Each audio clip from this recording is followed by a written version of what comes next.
നമസ്കാരം. അർജുൻ എവിടെ എന്ന ചോദ്യത്തിന് 10ാം ദിവസവും ഉത്തരമില്ല. ഗംഗാവലി പുഴയിൽ റോഡിൽ നിന്ന് 60 മീറ്റർ അകലെ നേവി കണ്ടെത്തിയ 3ാമത്തെ സ്പോട്ടിൽ ലോറിയുടെ ക്യാബിൻ ഉണ്ടെന്നാണ് നിഗമനം. നദിയിലെ കനത്ത കുത്തൊഴുക്ക് മൂലം നേവിയുടെ ഡൈവർമാർക്ക് വാഹനത്തിനരികെ എത്താനായിട്ടില്ല.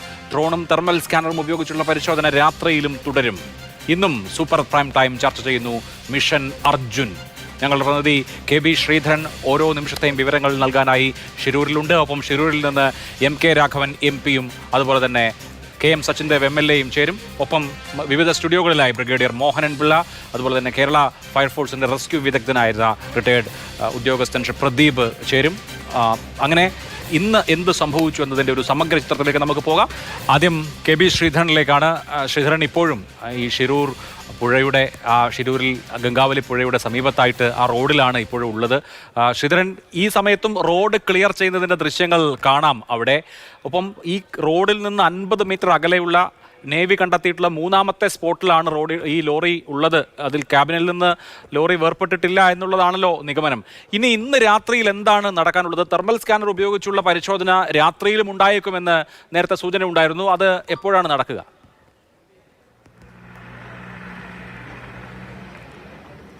അഭിലാഷ്, ഞാനിപ്പോൾ ഉള്ളത് ഈ മണ്ണിടിഞ്ഞ ആ സ്പോട്ടിലാണ്. നമുക്ക് ദൃശ്യങ്ങൾ കാണാം. ഇന്നലെ കൊണ്ടുവന്ന ആ കൂറ്റൻ യന്ത്രങ്ങൾ, മണ്ണുമാന്തി യന്ത്രങ്ങളാണ് ഇപ്പോൾ ഇവിടെ പ്രവർത്തിച്ചു കൊണ്ടിരിക്കുന്നത്. അതായത് ഈ റിവർ ബാങ്കിലെ ആ ഒഴുക്കിനെ തടയുന്നതിന് വേണ്ടി അവിടെ ഒരു പ്ലാറ്റ്ഫോം ഉണ്ടാക്കുക എന്നുള്ള ഒരു ലക്ഷ്യത്തിലാണ് ഈ പ്രവർത്തനം ഇപ്പോൾ പുരോഗമിക്കുന്നത്. അതായത് ഈ സ്പോട്ടിലേക്ക് അധികം അടിയൊഴുക്ക് ഇല്ലാതിരിക്കാൻ, കുത്തൊഴുക്ക് ഇല്ലാതിരിക്കാനുള്ള ഒരു ശ്രമം നടത്തുക. അതിനുവേണ്ടി 2 ചാലുകൾ കീറി ഒഴുക്കിനെ ഗതി മാറ്റിവിടുക. അതിനുള്ള നടപടികളാണ് ഈ രാത്രിയിലും ഇവിടെ പുരോഗമിക്കുന്നത്. നമ്മൾ ഇന്നലെ തന്നെ ഈ യന്ത്രത്തിൻ്റെ സവിശേഷതകളൊക്കെ പങ്കുവച്ചതാണ്. രാത്രിയിലും ഏത് മഴയിലും പ്രതികൂല കാലാവസ്ഥയിലുമൊക്കെ ഇത് പ്രവർത്തിക്കാനാകും എന്നുള്ള കാര്യമാണ്. ഇന്നത്തെ ഒരു കാര്യമെടുത്താൽ ഏറ്റവും പ്രധാനം ഈ ഡ്രോൺ ഉപയോഗിച്ചുള്ള പരിശോധന തന്നെയാണ്. ഈ ഡ്രോൺ ഉപയോഗിച്ചുള്ള പരിശോധനയിൽ നിന്നാണ് ഇന്ന് നിർണായക വിവരങ്ങൾ കിട്ടിയത്. അതായത് 4 സ്പോട്ടുകളാണ് കിട്ടിയത്. ഇപ്പോൾ ഈ വലിയ യന്ത്രം, മണ്ണുമാന്തി യന്ത്രം ഇരിക്കുന്ന ഭാഗത്തായിരുന്നു ലക്ഷ്മൺ നായിക്കിൻ്റെ വീടും അതുപോലെ തന്നെ കടയും കൂടിയ ആ ഭാഗം. ഈ ഭാഗത്തെ ഇടിച്ച് കൊണ്ടാണ് മണ്ണ് പൂർണ്ണമായും താഴേക്ക് പതിച്ചത്. ഈ ദൃശ്യങ്ങളിൽ ഇടത് ഭാഗത്താണ് ഈ അദ്ദേഹത്തിൻ്റെ അർജുൻ്റെ ലോറി ഉണ്ടായിരുന്നത്. ഈ ലോറിയെയും കൊണ്ട് മുകളിൽ നിന്ന് മണ്ണിടിഞ്ഞ് താഴേക്ക് ഈ കടയും കൊണ്ടാണ് താഴേക്ക് ഒഴുകിപ്പോയിട്ടുള്ളത്. ഏതായാലും പുഴയിലെ വലിയ ശക്തമായിട്ടുള്ള ഒഴുക്ക് ഈ ലോറിയെ അല്പം മുന്നോട്ട് കൊണ്ടുപോയിട്ടുണ്ട് എന്നാണ് ഇന്നിവിടെ പരിശോധന നടത്തിയ മേജർ ജനറൽ റിട്ടയർഡ് ആയിട്ടുള്ള ഇന്ദ്രപാൽ അദ്ദേഹം അറിയിച്ചത്. അതായത് 50 മീറ്റർ ഈ തീരത്ത് നിന്ന് 50 മീറ്റർ മാറിയാണ് നിലവിൽ നമുക്ക് 3ാമത് കിട്ടിയിരിക്കുന്ന ആ ഒരു സ്പോട്ടുള്ളത്. 4 സ്പോട്ടുകൾ കിട്ടിയെന്ന് ഞാൻ നേരത്തെ പറഞ്ഞു. അതിൽ ആദ്യത്തെ സ്പോട്ട് ഈ പുഴയോട് ചേർന്നിട്ടുള്ള റോഡിനെയും തീരത്തെയും വേർതിരിക്കുന്ന സുരക്ഷാ കൈവരികൾ, അതുപോലെ തന്നെ അവിടുന്ന് ഒരു ഇലക്ട്രിക് ടവർ ഇങ്ങേ കരയിലേക്കുണ്ട്. ആ ഇലക്ട്രിക് ടവറിൻ്റെ അവശിഷ്ടം 3ാമത്തെ സ്പോട്ടിലാണ് നമ്മൾ നമ്മുടെ അർജുൻ്റെ ട്രക്ക് എന്ന് കരുതുന്ന ആ ഒരു ഭാഗമുള്ളത്. അതോടൊപ്പം തന്നെ 4ാമത്തെ സ്പോട്ടിൽ ടാങ്കർ ലോറിയുടെ ക്യാബിനാണ് കിട്ടിയിരിക്കുന്നത് എന്നാണ് മനസ്സിലാക്കുന്നത്. ഏതായാലും അർജുൻ്റെ ട്രക്ക് ഇതുവരെ ഇതിൽ നിന്ന് ഈ എൻജിൻ, ക്യാബിനും അതുപോലെ തന്നെ ട്രക്കിൻ്റെ മറ്റ് ഭാഗങ്ങളും തമ്മിൽ വേർപെട്ടിട്ടില്ല എന്നുള്ള വിവരമാണ് ലഭിക്കുന്നത്. അങ്ങനെ വേർപെട്ടിരുന്നെങ്കിൽ 5ാമതൊരു സ്പോട്ട് കൂടി അവിടെ കാണാൻ കഴിയുമായിരുന്നു എന്നാണ് ഈ ഇന്ദ്രപാലൻ പറയുന്നത്. മറ്റൊരു പ്രധാനപ്പെട്ട ഒരു കാര്യം, ഇന്ന് ഈ വാഹനത്തിൽ നിന്ന്, അർജുൻ്റെ വണ്ടിയിൽ നിന്നുള്ള തടിക്കഷ്ണങ്ങൾ ഈ പുഴയിൽ നിന്ന് ഈ സ്പോട്ടിൽ നിന്ന് ഏതാണ്ട് 8 കിലോമീറ്റർ ദൂരത്ത് നിന്ന് കണ്ടെത്തിയിരുന്നു. ഏതായാലും അങ്ങനെയുള്ള പല കണ്ടെത്തലുകളും ഇന്ന് ഡ്രോൺ ഉപയോഗിച്ച് നടത്തിയ തിരച്ചിലിൽ നിന്ന് നമുക്ക് മനസ്സിലാകാൻ സാധിച്ചിട്ടുണ്ട്. നിലവിൽ ഏതായാലും ആ ഡ്രോൺ ഉപയോഗിച്ചുള്ള പരിശോധന രാത്രിയും തുടരുന്നുണ്ട്. പിന്നെ അതിൽ തെർമൽ സ്കാനറുകൾ ഉൾപ്പെടെ ഉപയോഗിച്ചുകൊണ്ടുള്ള പരിശോധന നടത്തുമെന്ന് അറിയിച്ചിട്ടുണ്ട്. അതിന് പ്രധാന കാരണം നിലവിലെ പരിശോധനകളിൽ മനുഷ്യ സാന്നിധ്യം നമുക്ക് കണ്ടെത്താനായിട്ടില്ല. തെർമൽ സ്കാനറുകൾ ഉപയോഗിച്ചാൽ മനുഷ്യ ശരീരത്തിലെ ചൂടുണ്ടെങ്കിൽ അത് കണ്ടെത്താനാകും എന്നുള്ള ഒരു വിലയിരുത്തലാണ് രക്ഷാദൗത്യത്തിന് നേതൃത്വം നൽകുന്ന ആളുകൾ. ശ്രീധരൻ, ഇപ്പോൾ രക്ഷാദൗത്യത്തിനുള്ള ഏറ്റവും വലിയ തടസ്സം ഡൈവർമാർക്ക് അവിടേക്ക് പോകാൻ കഴിയുന്നില്ല, നദിയിൽ ഇറങ്ങാൻ കഴിയുന്നില്ല. ഇപ്പോൾ 8 നോട്ട് വരെയാണ് കറണ്ട്, അല്ലെങ്കിൽ വെള്ളം ഒഴുക്കിന്റെ സ്പീഡ്. അത് 2-3 നോട്ടൊക്കെ ആണെങ്കിൽ സാധിക്കും ഡൈവർമാർക്ക് അല്പം റിസ്ക് എടുത്തായാലും നദിയിലേക്ക് ഇറങ്ങാൻ സാധിക്കും. പക്ഷേ ഇപ്പോൾ അടിയൊഴുക്കുണ്ട്, ഒഴുക്ക് വളരെ കൂടുതലാണ്. അപ്പോൾ ഈ ഒഴുക്കിനെ നിയന്ത്രിക്കുക എന്നുള്ളത് ശ്രമകരമായ ഒരു കാര്യമാണ്. മഴ പെയ്താൽ ഒഴുക്ക് വീണ്ടും കൂടുകയും ചെയ്യും. അപ്പോൾ വരുന്ന ദിവസങ്ങളിൽ അത്ര എളുപ്പമാണോ കാര്യങ്ങൾ? അല്ല, ഒട്ടും എളുപ്പമല്ല കാര്യങ്ങൾ. പ്രത്യേകിച്ച് അഭിലാഷ് സൂചിപ്പിച്ചപ്പോൾ തന്നെ പുഴ ഇവിടെ ഹൂങ്കാര ശബ്ദത്തോടു കൂടി ഒഴുകുകയാണ്. അതായത് വലിയ ശക്തമായിട്ടുള്ള അടിയൊഴുക്ക് പുഴയിൽ ഉണ്ട് താനും. അത് തന്നെയാണ് ഇന്ന് മുങ്ങൽ വിദഗ്ധർക്ക് താഴേക്ക് പോവാൻ, ട്രക്കിൻ്റെ ആ സ്പോട്ട് ചെയ്ത സ്ഥലത്തേക്ക് പോവാൻ ഉള്ള ഒരു തടസ്സമായി നിന്നത്. എനിക്ക് തോന്നുന്നു പല ദൃശ്യങ്ങളും നമുക്ക് ലഭിച്ചിരുന്നു. ഡിങ്കി ബോട്ടിൽ ഈ പുഴയിലേക്ക് ഈ രക്ഷാപ്രവർത്തകർ ഇറങ്ങിയ സമയത്ത് ബോട്ട് ഒഴുക്കിൽ പെട്ടുകൊണ്ട് അവിടേക്ക് നീങ്ങിപ്പോകുന്ന ഒരു സ്ഥിതിയൊക്കെ ഉണ്ടായിരുന്നു. ഏതായാലും വലിയ ശക്തമായിട്ടുള്ള ഒഴുക്ക് ഇവിടെ തുടരുന്നു. അത് തന്നെയാണ് ഈ രക്ഷാപ്രവർത്തനത്തിലെ ഏറ്റവും പ്രതിബന്ധം സൃഷ്ടിക്കുന്നത്. രണ്ടാമത്തെ ഘടകം എന്നുള്ളത് കാലാവസ്ഥയാണ്. മഴ ശക്തമായി തുടരുന്നു. അതോടൊപ്പം ഈ ഭാഗത്ത് വലിയ കാറ്റ്, ചീറിയടിക്കുന്ന കാറ്റ് എന്ന് പറയുന്നത് പോലെ ആളെ തള്ളിക്കൊണ്ടു പോകുന്ന തരത്തിലുള്ള കാറ്റാണ് വീശിയടിക്കുന്നത്. ഇതൊക്കെ രക്ഷാപ്രവർത്തനത്തിന് തടസ്സം തന്നെയാണ്. ഇതിൽ ഒഴുക്കിൻ്റെ കാര്യം പറയുമ്പോൾ തന്നെ ഈ ഒഴുക്കിനെ നിയന്ത്രിക്കുന്നതിന് വേണ്ടിയാണ് ഇങ്ങനെ 2 ചാനലുകൾ കീറി ആ ഗതി മാറ്റുന്നതിന് വേണ്ടി, ആ ഒഴുക്കിൻ്റെ ഗതി മാറ്റുന്നതിനുള്ള ശ്രമങ്ങൾ നടത്തുന്നത്. പ്രത്യേകിച്ച് മണ്ണ് വീണ് പലയിടത്തും ഈ ഒഴുക്ക് തടസ്സപ്പെടുന്ന രീതിയിൽ മണ്ണ് വീണ് കിടക്കുന്നുണ്ട്. അതുകൊണ്ട് തന്നെ ഈ കരയുടെ ഭാഗത്തിലേക്ക് നമ്മൾ പകൽ ഉള്ള ദൃശ്യങ്ങളൊക്കെ കണ്ടിരുന്നു. ഒരു വളവിലൂടെയാണ് ഈ ഭാഗം, പുഴ ഇവിടെ വളഞ്ഞൊഴുകുന്ന ഒരു ഭാഗം കൂടിയാണ്. അതുകൊണ്ട് തന്നെ ശക്തമായ ഒഴുക്കുണ്ടാകും, ചുഴികളുണ്ടാകും, വല്ലാത്ത അടിയൊഴുക്ക് ഉണ്ടാകും. ഇതെല്ലാം കൊണ്ട് തന്നെ വലിയ പ്രതിസന്ധി ഈ മുങ്ങിത്തപ്പുന്നതിന് ഉണ്ടായിരുന്നു. ഏതായാലും ഇന്നത്തെ ഒഴുക്ക് എന്നുള്ളത് 6 നോട്ട് വരെയാണ്. ഒരു 2 നോട്ടാണെങ്കിൽ മാത്രമേ മുങ്ങൽ വിദഗ്ധർക്ക് ഇതിലേക്ക് പുഴയിലേക്ക് ഇറങ്ങാൻ സാധിക്കുകയുള്ളൂ. അതായത് 3 നോട്ടാണെങ്കിൽ പോലും ഇറങ്ങാറുണ്ട്. പക്ഷേ അത് ആരുടെയെങ്കിലുമൊക്കെ ജീവൻ രക്ഷിക്കാനാണെങ്കിൽ മാത്രമേ അങ്ങനെ മുങ്ങൽ വിദഗ്ധർ ഇറങ്ങാറുള്ളൂ. ഏതായാലും ആ ഒഴുക്ക് കുറയാതെ ഈ മുങ്ങിത്തപ്പുന്ന നടപടികളിലേക്ക് പോകാൻ ആവില്ല എന്നുള്ളൊരു കാര്യം ഇവിടെയുണ്ട്. അത് തന്നെയാണ് ഈ രക്ഷാപ്രവർത്തനത്തിന് ഏറ്റവും വലിയ പ്രതിസന്ധി സൃഷ്ടിക്കുന്നതും. അതായത് ഒരു പക്ഷേ നമുക്ക് ഈ ലൊക്കേറ്റ് ചെയ്യാൻ കഴിഞ്ഞാലും പുഴ കനിയണം, നമുക്ക് ഇത് ട്രക്ക് വീണ്ടെടുക്കണമെങ്കിൽ, അവിടെ എന്തായാലും പ്രവർത്തനങ്ങൾ പുരോഗമിക്കുകയാണല്ലോ. ഞാൻ അപ്ഡേറ്റുകൾക്കായി ശ്രീധരനെ വീണ്ടും വിളിക്കാം. ശ്രീധരൻ തുടരുക. ഇപ്പോൾ നമ്മുടെ ജനപ്രതിനിധികളും വിദഗ്ധരും നമ്മുടെ പാനലായി ഉണ്ട്. ആദ്യം ശ്രീ എം കെ രാഘവൻ MP-യിലേക്ക്. ശ്രീ എം കെ രാഘവൻ, താങ്കൾ ഇന്നലെ വൈകുന്നേരം വളരെ ശ്രമകരമായി ഡൽഹിയിൽ നിന്ന് ഈ സംഭവ സ്ഥലത്ത് ഇന്ന് പുലർച്ചെയാണ് ഞാൻ മനസ്സിലാക്കുന്ന അനുസരിച്ച് എത്തിച്ചേർന്നിട്ടുള്ളത്. അവിടെ ഈ രക്ഷാപ്രവർത്തനത്തിന് നേതൃത്വം നൽകുകയുമാണ്. ഇന്നലെ നമുക്കെല്ലാം പ്രതീക്ഷയുണ്ടായിരുന്നു ഇന്ന് ഒരു വളരെ പോസിറ്റീവായ കാര്യം ഉണ്ടാകുമെന്ന്. പക്ഷേ ഉണ്ടായിട്ടില്ല. അവിടെ ഈ നേവിയുടെ ഡൈവർമാർക്ക് ക്യാബിൻ്റെ അടുത്തേക്ക് എത്താനുള്ള സാഹചര്യമില്ല. കനത്ത കുത്തൊഴുക്കാണ്. രക്ഷാപ്രവർത്തനം ഒരു പ്രതിസന്ധിയെ നേരിട്ടുകൊണ്ടിരിക്കുകയാണോ, അങ്ങനെ പറയാമോ? അതോ നാളെ നമുക്കൊരു പോസിറ്റീവായിട്ടുള്ള എന്തെങ്കിലും പ്രതീക്ഷിക്കാമോ?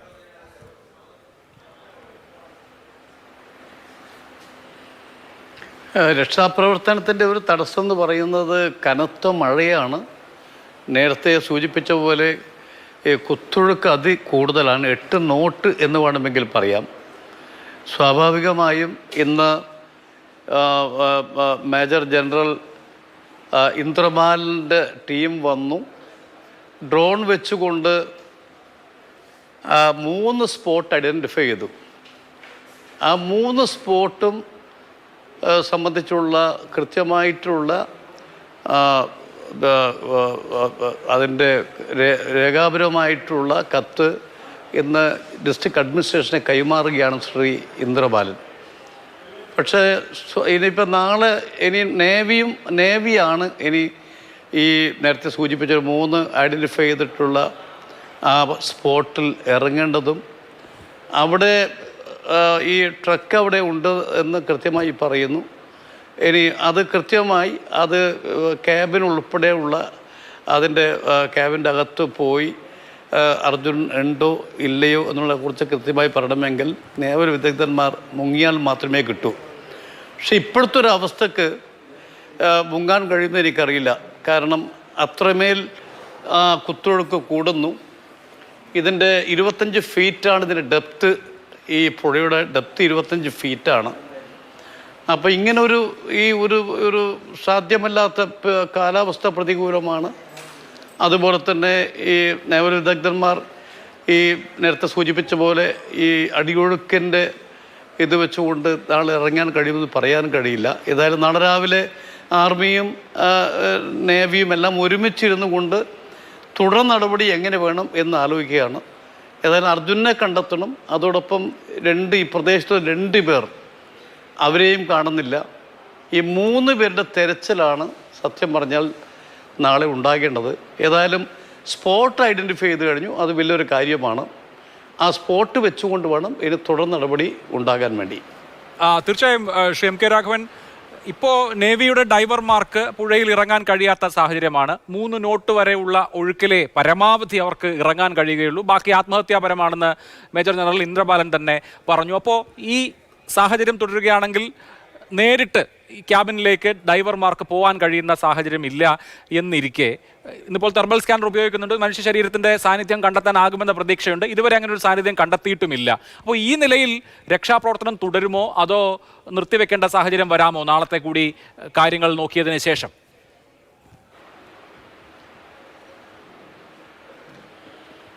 അല്ല, ഈ കഴിഞ്ഞ ആഴ്ച കർണാടകയുടെ മുഖ്യമന്ത്രി വിളിച്ച യോഗത്തിൽ അന്ന് പറഞ്ഞത് റെസ്ക്യൂ ഓപ്പറേഷൻ തുടരണം, ഇവരെ കണ്ടെത്തണം എന്നുള്ളതാണ്. ഇപ്പോഴും നേവിയും ആർമിയും എല്ലാം അവിടെയുണ്ട്. NDRFും SDRFും എല്ലാം ഉണ്ട്. ഈ എല്ലാ ഏജൻസികളും ഒരുമിച്ച് ചേർന്നാണ് എല്ലാ കാര്യവും ഇപ്പോൾ ചെയ്യുന്നത്. ഞാൻ നേരത്തെ സൂചിപ്പിച്ച പോലെ ശ്രീ ഇന്ദ്രബാലൻ പറഞ്ഞതുപോലെ ഇനിയുള്ള ഈ 3 സ്പോട്ട് കണ്ടെത്തി ഈ പറയുന്ന മുങ്ങൽ വിദഗ്ധന്മാർ അർജുനെ തേടി പോകണമെങ്കിൽ നേരത്തെ താങ്കൾ സൂചിപ്പിച്ച പോലെ ഇതിൻ്റെ 8 നോട്ടാണ് ഇപ്പോഴത്തെ കറണ്ട്. അപ്പോൾ സാധ്യമാണോ എന്നുള്ളത് നാളെ മാത്രമേ പറയാൻ സാധിക്കൂ. തീർച്ചയായും നമുക്ക് അതിൻ്റെ വിശദാംശങ്ങൾ വരട്ടെ. ശ്രീ KM സച്ചിൻ ദേവ് MLA, താങ്കൾ കഴിഞ്ഞ കുറച്ച് ദിവസമായി അവിടെ കേന്ദ്രീകരിച്ച് ഈ രക്ഷാപ്രവർത്തനം നിരീക്ഷിക്കുകയും വിലയിരുത്തുകയും ചെയ്യുന്ന ആളാണല്ലോ. ആദ്യഘട്ടങ്ങളിൽ ആദ്യത്തെ 2 ദിവസങ്ങളിൽ ചില പരാതികൾ ഉണ്ടായിരുന്നു. ഇപ്പോൾ നമുക്കറിയാം കർണാടകയിലെ MLA അദ്ദേഹം വളരെ വൈകാരികമായി സംസാരിക്കുന്നത് പോലും നമ്മൾ കേട്ടു. ഒരു മലയാളിയായ നിങ്ങളുടെ തന്നെ ആൾ ആയ ഇന്ദ്രബാലൻ സംസാരിക്കട്ടെ ആദ്യമെന്നാണ് ഇന്ന് അദ്ദേഹം വാർത്താ സമ്മേളനത്തിൽ തന്നെ പറഞ്ഞത്. നമുക്ക് കാര്യങ്ങളൊക്കെ വളരെ വ്യക്തമാണ്. ഇപ്പോൾ നടക്കുന്ന തിരച്ചിൽ പ്രവർത്തനം ഊർജിതവും ശക്തവുമാണോ അതോ ഏതെങ്കിലും തരത്തിൽ ഒരു വിമർശനമോ പരാതിയോ ചൂണ്ടിക്കാണിക്കാനുണ്ടോ?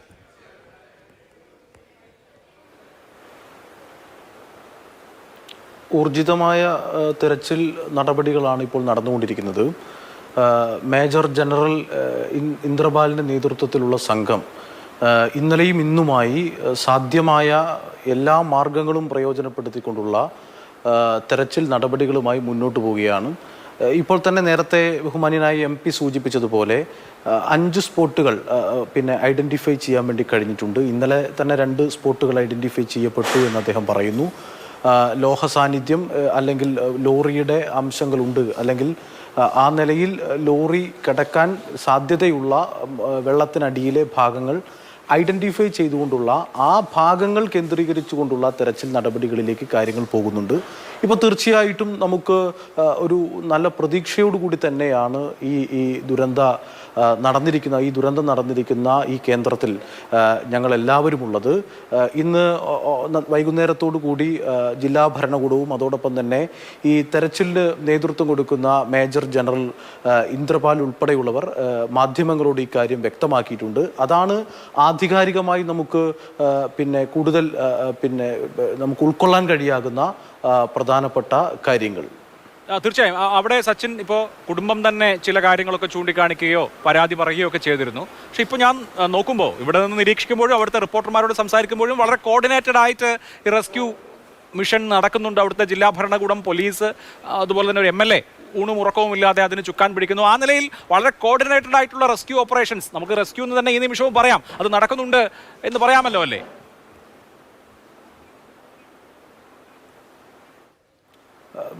തീർച്ചയായും നമ്മുടെ ഒരു സംസ്ഥാനത്തിൻ്റെ പ്രധാനപ്പെട്ട ഉത്തരവാദിത്വത്തിൻ്റെ ഭാഗമാണല്ലോ ഈ പറഞ്ഞിരിക്കുന്ന നടപടികൾ ഏകോപിപ്പിക്കുക എന്നുള്ളത്. ആ അർത്ഥത്തിൽ കർണാടകയിലാണ് സംഭവം നടന്നിട്ടുള്ളത്. കർണാടക ഗവൺമെൻറ്റും ഈ സംഭവം നടന്ന പ്രദേശത്തെ ജില്ലാ ഭരണകൂടവും ആ കാര്യത്തിൽ വളരെ കൃത്യമായി ഇടപെട്ട് വരുന്നുണ്ട്. അതിൻ്റെ ചില ഫലങ്ങളാണ് പിന്നെ നേരത്തെ നമുക്ക് പത്രസമ്മേളനത്തിലൂടെ വ്യക്തമാക്കപ്പെട്ടിട്ടുള്ളത്. അപ്പോൾ ഈ ഒരു ഘട്ടത്തിൽ അത്തരമൊരു ആക്ഷേപം ഉന്നയിക്കുന്നത് ഔചിത്യമാവില്ല എന്ന് തന്നെയാണ് ഞാൻ കരുതുന്നത്. സംസ്ഥാന ഗവൺമെൻറ്റും ജില്ലാ ഭരണകൂടവും സാധ്യമായ വഴികളെല്ലാം ഉപയോഗപ്പെടുത്തിക്കൊണ്ട് അവരുടെ ലക്ഷ്യത്തിലേക്ക് നീങ്ങുക, അതിന് എല്ലാവരും സഹകരിച്ചുകൊണ്ടുള്ള ഒരു പ്രവർത്തനമാണ്. ഇപ്പം ഞാൻ 3 ദിവസങ്ങളിലധികമായി ഇപ്പം ഇവിടെ കേന്ദ്രീകരിച്ച് നിൽക്കുന്നു. നാളെയും ഇവിടെ തന്നെ തുടരുകയാണ്. ബഹുമാന്യനായ MP ഉണ്ട്, മറ്റ് MLA മാരുണ്ട്. ഞങ്ങളെല്ലാം ഇവിടെ കേന്ദ്രീകരിക്കുന്നതിൻ്റെ പ്രധാനപ്പെട്ട ഒരു കാരണം എല്ലാ മേഖലകളെയും സഹകരിപ്പിച്ചുകൊണ്ട് സാധ്യമായ വഴികൾ ഫലപ്രദമായി ഉപയോഗപ്പെടുത്തിക്കൊണ്ട് നമ്മുടെ ലക്ഷ്യത്തിലേക്ക് എത്തുക എന്നുള്ളതാണ്. നേരത്തെ MP സൂചിപ്പിച്ചതുപോലെ അർജുനും അതോടൊപ്പം തന്നെ ആ പ്രദേശത്തുണ്ടായിരുന്ന ചിലരും ഈ അപകടത്തിൻ്റെ ഭാഗമായി നഷ്ടപ്പെട്ടു പോയിട്ടുണ്ട്. അവരെ കണ്ടെത്താൻ ആവശ്യമായ ശ്രമകരമായ കാര്യങ്ങളാണ് നടക്കുന്നത്. അതുകൊണ്ട് മറ്റേതെങ്കിലും നിലയിലുള്ള ആക്ഷേപങ്ങളോ വാദപ്രതിവാദങ്ങളോ ഈ സന്ദർഭത്തിൽ ഉചിതമാണ് എന്ന് ഞാൻ കരുതുന്നില്ല. അതുകൊണ്ട് തന്നെ തീർച്ചയായും നമ്മൾ ഈ ഓപ്പറേഷൻ, നമ്മുടെ ഈ ടാർഗറ്റ്, നമ്മുടെ ലക്ഷ്യത്തിലേക്ക് എത്താനുള്ള വഴികളാണ് നമ്മൾ ഓരോ നിമിഷവും തേടിക്കൊണ്ടിരിക്കുന്നത്.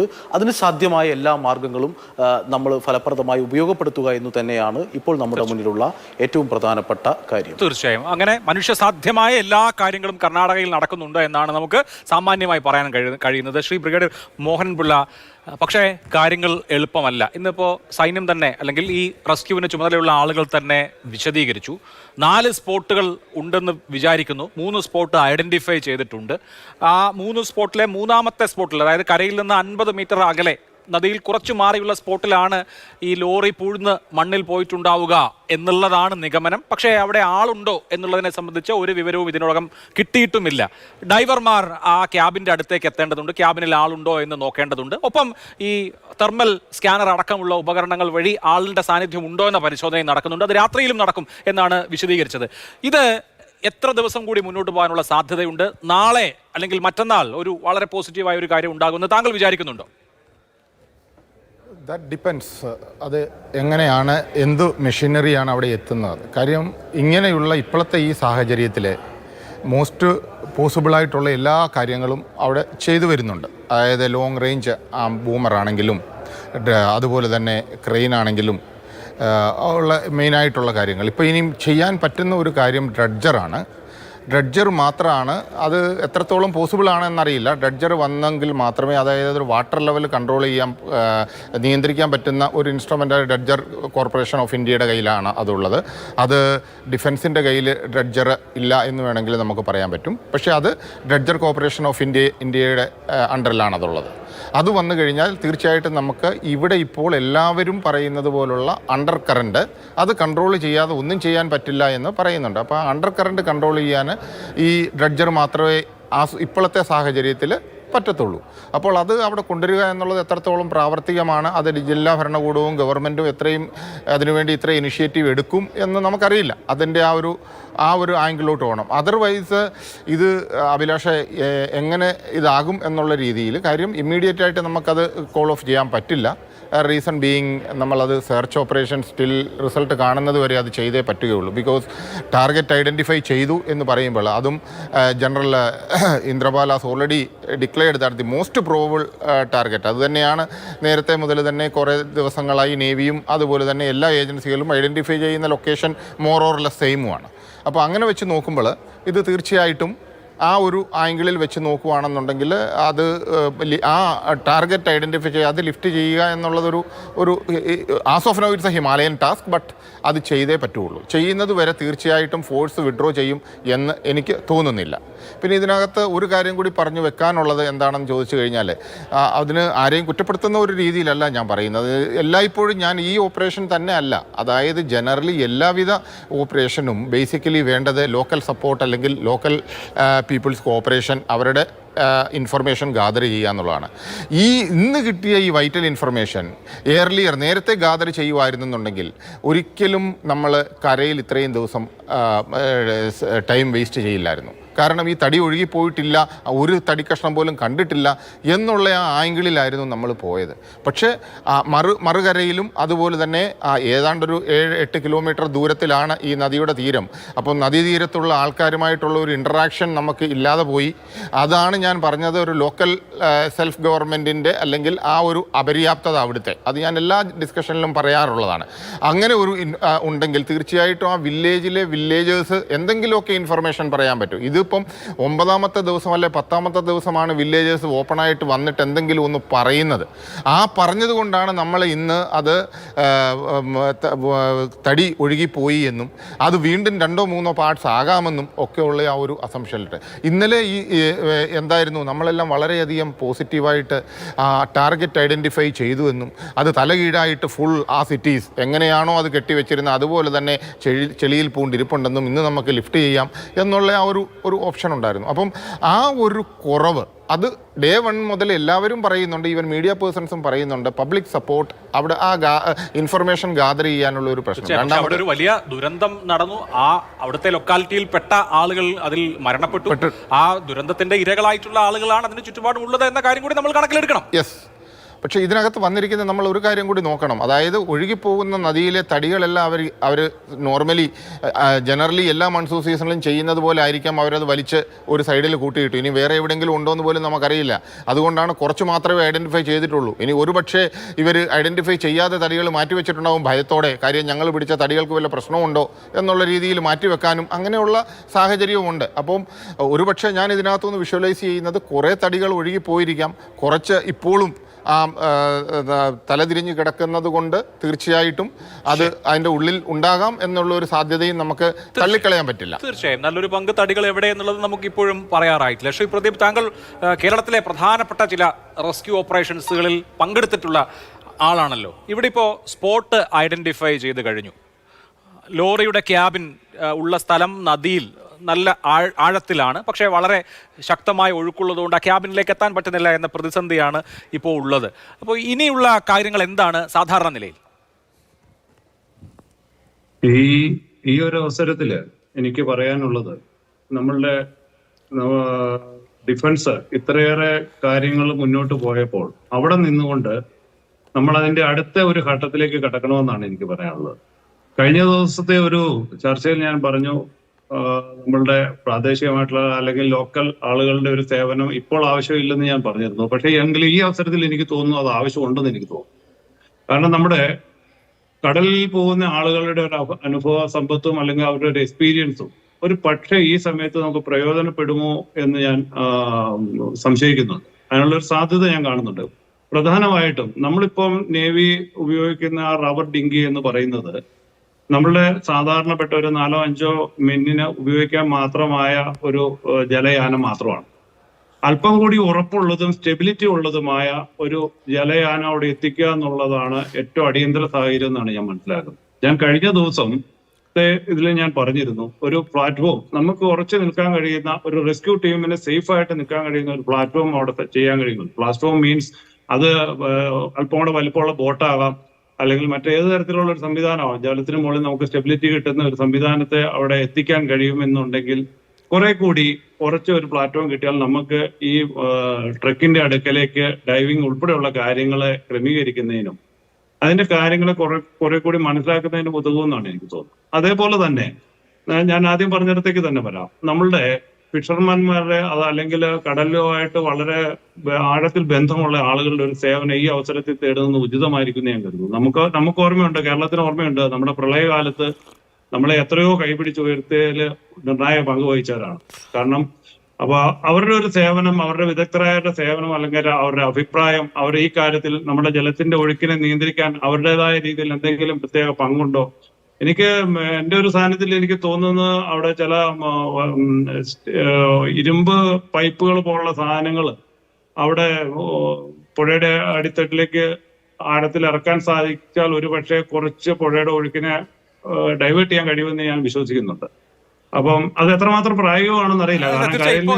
ഈ പുഴയുടെ ഒഴുക്ക് നിയന്ത്രിക്കാനുള്ള കാര്യങ്ങൾ കൂടി, അതിനുള്ള ആലോചനകൾ അവിടെ നടക്കുന്നുണ്ട്. ചില കാര്യങ്ങൾ ഇപ്പോൾ അവിടെ നടക്കുന്നുണ്ട്. നമ്മൾ തത്സമയ ദൃശ്യങ്ങളും കാണിക്കാണ്. അപ്പോഴും സാർ, എൻ്റെ ഒരു സംശയം, ഇപ്പോൾ ഉദ്യോഗസ്ഥർ വിശദീകരിക്കുന്നത് വളരെ കുത്തൊഴുക്കുള്ള ഒരു പുഴയിലേക്ക് ഇറങ്ങുക എന്ന് പറയുന്നത് ഡൈവർമാർക്ക് അവിടേക്ക് ഡൈവ് ചെയ്യുക എന്ന് പറയുന്നത് അസാധ്യമാണ്. ഇപ്പോൾ 2 നോട്ടാണ് സാധാരണ സ്റ്റാൻഡേർഡ്. ഇനിയിപ്പോൾ 3 നോട്ടാണെങ്കിൽ പോലും അവർ ഇറങ്ങിയേക്കാം. പക്ഷേ 6 നോട്ടിന് മുകളിൽ വളരെ ശക്തമായ ജലപ്രവാഹമുള്ള ഒരു സ്ഥലത്ത് എന്തായാലും ഇവർക്ക് ഇറങ്ങാൻ പറ്റില്ല എന്നുള്ള കാര്യം അവിടെ നിൽക്കുകയല്ലേ. ഇപ്പോൾ എത്രമാത്രം അങ്ങനെ ആ കറണ്ടിനെ നിയന്ത്രിക്കാൻ കഴിയും ഒഴുകുന്ന ഒരു പുഴയെ സംബന്ധിച്ച്? വെള്ളത്തിന്റെ ഒഴുക്കിനെ നമുക്ക് നിയന്ത്രിക്കാൻ ഇപ്പൊ അവിടെ നടക്കുന്ന പ്രവൃത്തി, പുഴയുടെ ഒരു ഭാഗത്തെ തിരിച്ചുവിടാനുള്ള പ്രവൃത്തി അവിടെ നടക്കുന്നുണ്ട്. അത് കാലാവസ്ഥ അനുസരിച്ച് മഴയുടെ ആധിക്യമൊക്കെ അനുസരിച്ച് എത്രമാത്രം വിജയിക്കും നമുക്ക് പറയാൻ പറ്റില്ല. എങ്കിൽ പോലും അത് ചെയ്യുന്ന വളരെ നല്ല കാര്യമായിട്ട് തന്നെ കാണുന്നത്. കാരണം ഒരു ചെറിയ ശതമാനം ജലത്തെ മാറ്റിവിടാൻ ശ്രമിച്ചാലും അത് നല്ല കാര്യം തന്നെ. കാരണം ഞങ്ങളിവിടെ ഇടുക്കി പോലുള്ള ജില്ലകളിലെ ഇത്ര വിസ്തൃതമല്ലാത്ത പുഴകളില് നമ്മൾ പലപ്പോഴും പല റെസ്ക്യൂ വർക്കുകളിലും പുഴയുടെ ഒഴുക്കിനെ നിയന്ത്രിക്കാൻ പാറകൾ പൊട്ടിച്ചു മാറ്റിയും പുഴയെ ഡൈവേർട്ട് ചെയ്തൊക്കെ വിട്ട് നമ്മൾ റെസ്ക്യൂ വർക്കുകൾ ദിവസങ്ങളോളം ചെയ്ത അനുഭവ പരിചയമുണ്ട്. പക്ഷേ അത് ഇത്ര വിശാലമായ ഒരു പുഴയിൽ ഒരു ചാല് കയറി അല്ലെങ്കിൽ ഒരു കനാൽ നിർമ്മിച്ചിട്ട് നമുക്ക് എത്രമാത്രം വിജയിക്കുമെന്ന് നമുക്കറിയില്ല. പക്ഷെ നമുക്ക് ശ്രമിക്കുന്നതിൽ തെറ്റില്ല. പക്ഷെ ഇതെല്ലാം ചെയ്യുമ്പോഴും നമ്മളുടെ ഈ പുഴയിലെ ഇത്ര ഒഴുക്കിന് അല്ലെങ്കിൽ തൊട്ടടുത്ത ദിവസങ്ങളിലോ തൊട്ടടുത്ത സമയത്തോ ഇത് നമ്മളുടെ സേഫായിട്ട് ഡൈവ് ചെയ്യാനുള്ള ഒരു സാഹചര്യം ഉണ്ടാകുമെന്ന് നമുക്ക് കരുതാൻ വഴിയില്ല. അപ്പോൾ പിന്നെ എന്താണ് നമ്മൾക്ക് അവിടെ പോസിബിൾ ആയിട്ടുള്ളത്? ഈ അർജുൻ ലോറിയുടെ ക്യാബിനുള്ളിൽ ഉണ്ട് എന്ന് നമ്മളിപ്പോഴും സ്ഥിരീകരിച്ചിട്ടില്ല. ഇത്രമാത്രം വലിയൊരു അപകടത്തിൽപ്പെട്ട ലോറിയുടെ ക്യാബിൻ ചുരുങ്ങിക്കൂടാനും അർജുൻ ഉണ്ടെങ്കിൽ തന്നെ അതിനകത്ത് കുടുങ്ങിയിരിക്കുന്ന ഒരു അവസ്ഥയിലാവാനും സാധ്യതയുണ്ട്. ഒരു ഡൈവർക്ക് ആ ക്യാബിനകത്ത് എത്തപ്പെട്ടിട്ടുള്ള മണ്ണും ചെളിയും അല്ലെങ്കിൽ മറ്റു വസ്തുക്കളും എല്ലാം നിറഞ്ഞിട്ടുണ്ടാവും. അപ്പൊ അതിലേക്കൊരു കാരണവശാലും ഒരു ഡ്രൈവർക്ക് ഉള്ളിൽ പ്രവേശിച്ച് ഒരു രക്ഷാപ്രവർത്തനം അല്ലെങ്കിൽ അർജുനെ വീണ്ടെടുക്കുക എന്നുള്ളൊരു ഇത് ഈ സമയത്ത് വിജയിക്കുമെന്ന് എനിക്ക് തോന്നുന്നില്ല. അപ്പോൾ നമുക്ക് ചിന്തിക്കാവുന്ന ഒരു കാര്യം എനിക്ക് തോന്നുന്നത്, ഈ ലോറി തലകീഴായാണ് കിടക്കുന്നതെന്നുണ്ടെങ്കിൽ അതിന്റെ ഏറ്റവും സ്ട്രോങ് ആയിട്ടുള്ള ചേസ് മേൽഭാഗത്തേക്കാണ് നിൽക്കുന്നെങ്കിൽ നമുക്ക് ഒരു സാഹസികമായ ഒരു സംവിധാനത്തിലൂടെ ഈ ചേസിലേക്ക് ഒരു സ്റ്റീൽ റോപ്പുകൾ ഉറപ്പിക്കുക. 3 സ്റ്റീൽ റോപ്പുകൾ ഏകദേശം ഉറപ്പിച്ചാൽ കരയിൽ നിന്നുകൊണ്ട് ഈ ലോറിയെ നമുക്ക് നമ്മളുടെ പുതിയ ലിഫ്റ്റ് സംവിധാനം ഉപയോഗിച്ച് അല്പമെങ്കിലും ചലിപ്പിക്കാനോ മാറ്റാനോ സാധിക്കുമോ എന്നൊന്നും കൂടെ അതിന്റെ ഒരു സാങ്കേതികത്വം, അതിന്റെ ഒരു സാഹചര്യം കൂടെ ഈ അവസരത്തിൽ ഒന്ന് വിലയിരുത്തുന്നത് നല്ലതായിരിക്കും എന്നാണ് എനിക്ക് തോന്നുന്നത്. തീർച്ചയായും. Shri M.K. Raghavan M P, താങ്കൾ അവലോകന യോഗത്തിൽ പങ്കെടുത്തല്ലോ. കർണാടകയുടെ മെഷീനറി, ഒപ്പം നമ്മുടെ സേനകൾ, ദുരന്ത പ്രതികരണ സേന, ഇവരുടെ എല്ലാം എഫേർട്ട് ഉണ്ട്. അപ്പോൾ ഇത് ഫുൾ സ്വിങ്ങിലാണ് നടക്കുന്നത് എന്ന് നമുക്ക് ബോധ്യവുമുണ്ട്. അപ്പോൾ അടുത്ത സ്റ്റെപ്പായി കാണുന്നത് എന്താണ്? ഇവിടെ പറഞ്ഞതുപോലെ ലോറി ലിഫ്റ്റ് ചെയ്യുക തുടങ്ങിയ കാര്യങ്ങളൊക്കെ ആലോചനയിലുണ്ടോ?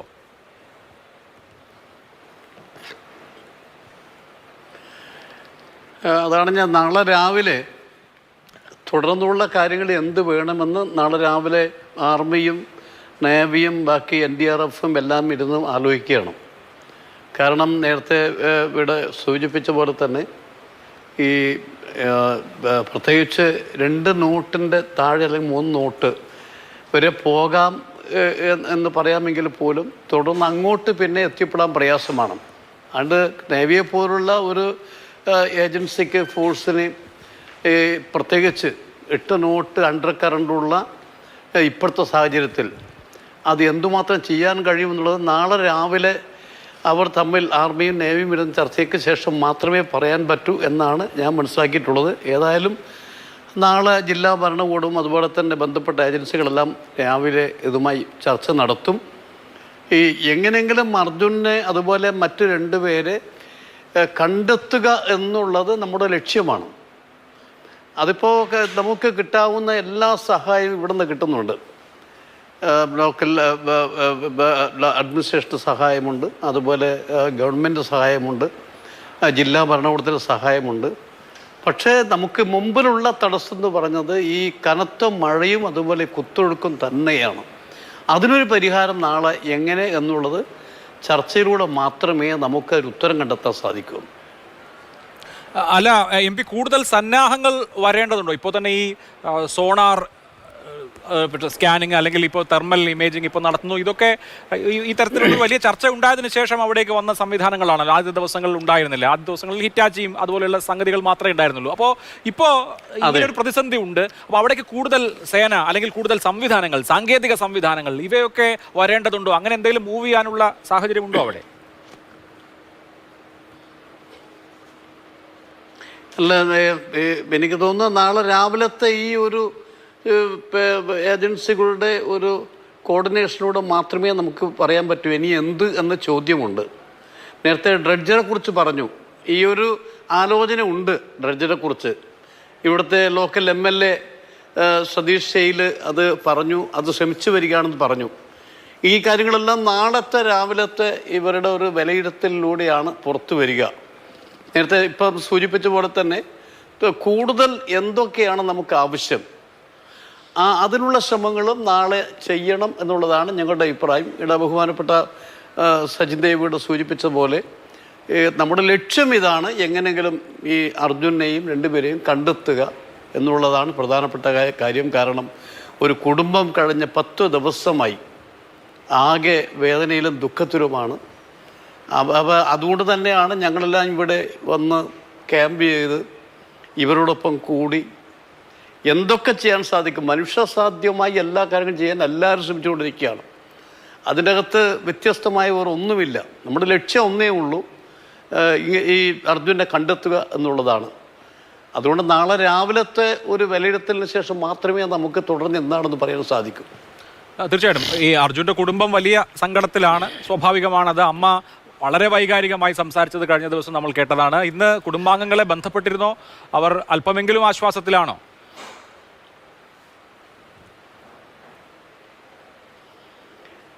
അല്ല, ഞങ്ങൾ ഇന്ന് ബന്ധപ്പെട്ടില്ല. അദ്ദേഹത്തിൻ്റെ ജിതിൻ ഇവിടെ ഉണ്ട്, അർജുൻ്റെ സഹോദരൻ ജിതിൻ ഇവിടെ ഉണ്ട്, ഞങ്ങളുടെ കൂടെ തന്നെ ഉണ്ട്, ബന്ധുക്കൾ കൂടെ തന്നെ ഉണ്ട്. അവരെല്ലാവരും ഈ കാര്യങ്ങൾ നന്നായി മനസ്സിലാക്കിയവരുമാണ്. ചെയ്യാൻ കഴിയാവുന്ന എല്ലാ കാര്യം ചെയ്യുന്ന അവർക്കും ബോധ്യമുണ്ട്.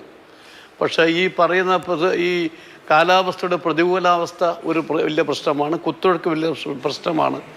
ഇതൊക്കെ നല്ല ബോധ്യം എല്ലാവർക്കുമുണ്ട്. അതുകൊണ്ടാണ് ഞാൻ സൂചിപ്പിച്ചത്, നാളെ ഏതായാലും തുടർന്ന് അങ്ങോട്ട് എന്തെല്ലാം ചെയ്യാൻ സാധിക്കും അതിനുള്ള ശ്രമങ്ങൾ ഉണ്ടാകും എന്നാണ് എനിക്ക് പറയാനുള്ളത്. തീർച്ചയായിട്ടും നാളെ വളരെ ക്രൂഷ്യലായിട്ടുള്ള ദിവസമാണ്. ഇന്ന് രാത്രിയിലും അവിടെ ചില കാര്യങ്ങൾ നടക്കുന്നുണ്ട് എന്നുള്ള കാര്യം പ്രേക്ഷകർ പ്രത്യേകം ശ്രദ്ധിക്കണം. അവിടെ പ്രതികൂല കാലാവസ്ഥയാണ്, എന്നിട്ടും അവിടെ രാത്രിയിലും പ്രവർത്തനങ്ങൾ നടക്കുന്നുണ്ട്. ആ റോഡിന് തൊട്ടരികെ ഞങ്ങളുടെ പ്രതിനിധി KP ശ്രീധരനുണ്ട്. ശ്രീധരൻ, നേരത്തെ ഞാൻ ശ്രീധരനുമായി സംസാരിക്കുമ്പോൾ അവിടെ വലിയ മണ്ണുമാന്തി യന്ത്രങ്ങൾ പണിയെടുക്കുന്നുണ്ടായിരുന്നു. ഈ പുഴയുടെ ഒഴുക്കിനെ സ്വാധീനിക്കുക, ഒഴുക്ക് അല്പമെങ്കിലും കുറയ്ക്കാൻ കഴിയുന്ന നടപടികൾ സ്വീകരിക്കുക എന്നുള്ള കാര്യത്തിനാണ് പ്രാമുഖ്യം. നാളെ ഈ ഡൈവർമാർക്ക് ഇറങ്ങണമെങ്കിൽ, നാളെയോ മറ്റന്നാളോ ഡൈവർമാർക്ക് ഈ ക്യാബിൻ്റെ അകത്തേക്കോ അടുത്തേക്കോ എത്തണമെങ്കിൽ ഒഴുക്ക് കുറയേണ്ടതുണ്ട്. അതിനുവേണ്ടി എന്തൊക്കെ കാര്യങ്ങളാണ് ഇപ്പോൾ ചെയ്യുന്നത്?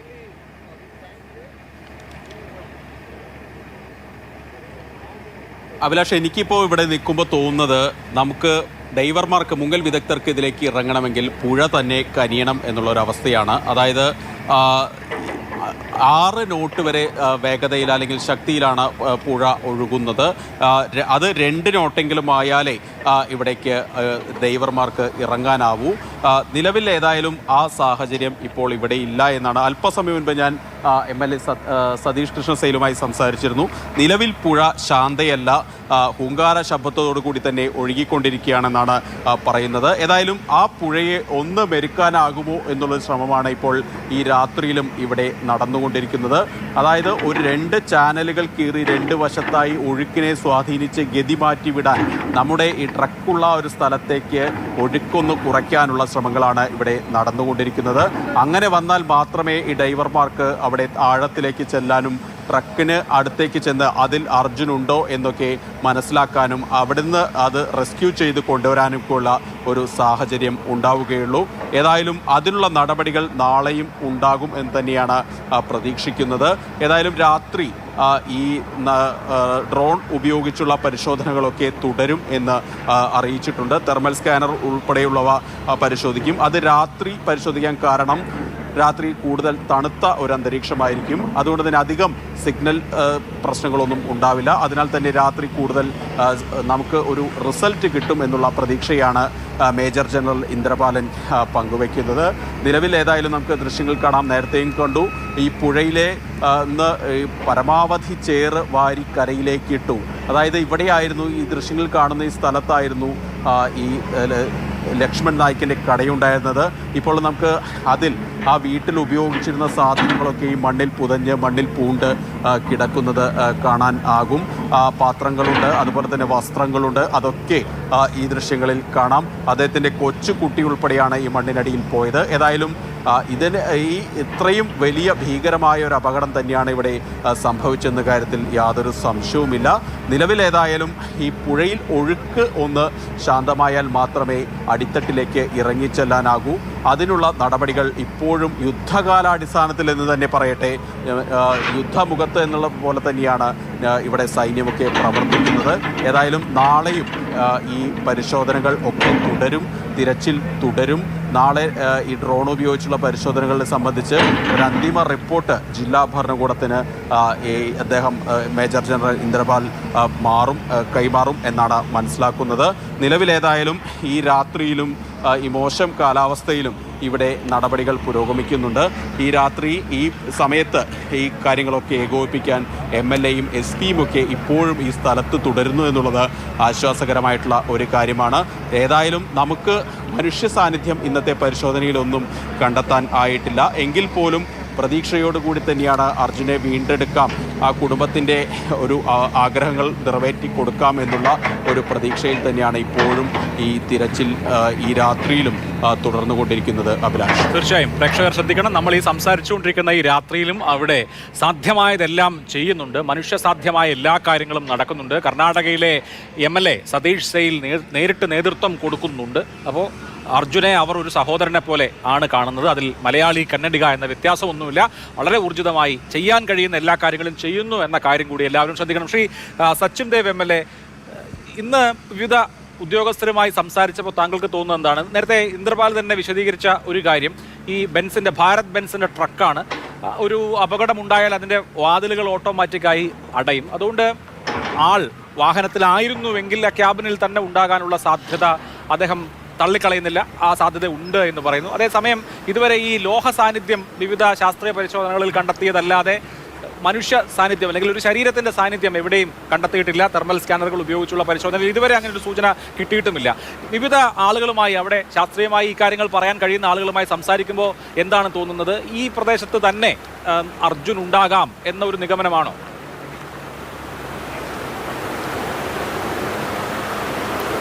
തീർച്ചയായും അത്തരമൊരു നിഗമനത്തിൽ എത്തിച്ചേരുകയല്ലാതെ നമുക്ക് ഈ സന്ദർഭത്തിൽ മറ്റ് മാർഗങ്ങളില്ല. ഇപ്പോൾ ശാസ്ത്രീയമായ പരിശോധന തന്നെയാണ് നടന്നിട്ടുള്ളത്, ഡ്രോൺ ഉപയോഗിച്ചുകൊണ്ട്. അതോടൊപ്പം തന്നെ ഇവിടെ സൗണ്ട് ട്രെഞ്ചിങ് മിഷൻ ഉപയോഗപ്പെടുത്തിക്കൊണ്ടാണ് ഇന്ന് പൂർണ്ണമായും അതിൻ്റെ പരിശോധന നടപടികൾ മുന്നോട്ട് പോയത്. അതിൻ്റെയൊക്കെ അടിസ്ഥാനത്തിലാണ് ഇപ്പോൾ നമ്മളൊരു നിഗമനത്തിലേക്ക് എത്തിച്ചേർന്നിട്ടുള്ളത്. അപ്പോൾ 5 സ്പോട്ടുകൾ ഐഡൻറ്റിഫൈ ചെയ്തിരിക്കുന്നു. തീർച്ചയായും ഇന്നലെ മുതൽ ഇതിൻ്റെ ഈ ഒരു നിലയിലേക്ക് ഇതിൻ്റെ കൂടുതൽ ഈ പുഴയുടെ ആഴം ഉൾപ്പെടെ ഒഴുക്കിൻ്റെ വേഗത ഉൾപ്പെടെ അത്തരം കാര്യങ്ങളെല്ലാം മനസ്സിലാക്കിക്കൊണ്ടുള്ള ഒരു തെരച്ചിൽ നടപടിക്രമത്തിലേക്ക് ഇന്നലെ മുതൽ കാര്യങ്ങൾ പോയിട്ടുണ്ട്. അത്തരമൊരു സാഹചര്യം നിലനിൽക്കുമ്പോൾ തന്നെ തീർച്ചയായും ഇവിടെ അഭിലാഷ് സൂചിപ്പിച്ചതുപോലെ നമുക്ക് അങ്ങനെയൊരു നിഗമനത്തിലേ ഇപ്പോൾ എത്താൻ വേണ്ടി കഴിയുള്ളൂ. നമ്മുടെ ഒരു പ്രതീക്ഷ അതാണ്. ആ പ്രതീക്ഷയ്ക്ക് അനുസരിച്ചുകൊണ്ടുള്ള നടപടികൾ തന്നെയാണ് ഇപ്പോൾ തുടർന്നുകൊണ്ടിരിക്കുന്നത്. നേരത്തെ MP സൂചിപ്പിച്ചതുപോലെ ഇവിടെ ചില പരിമിതികൾ നമ്മുടെ മുന്നിലുണ്ട്, അതൊരു യാഥാർത്ഥ്യമാണ്. ആ യാഥാർത്ഥ്യത്തെ നമ്മൾ കാണാതിരിക്കുന്നില്ല. പ്രതികൂലമായ കാലാവസ്ഥയാണ്. ശിരൂരും അങ്കോളയും ഉൾപ്പെടെയുള്ള ഈ അനുബന്ധ പ്രദേശം വളരെ വലിയ ഫോറസ്റ്റ് ഏരിയ ഉൾക്കൊള്ളുന്ന ഒരു പ്രദേശമാണിത്.